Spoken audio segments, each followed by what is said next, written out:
You ask Tiger to solve.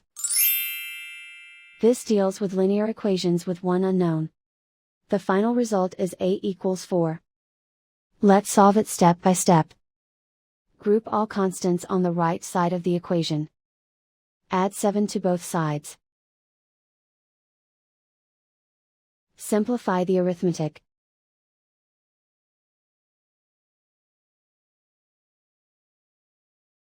Isolate the a. Divide both sides by 6. Simplify the fraction. Find the greatest common factor of the numerator and denominator. Factor out and cancel the greatest common factor.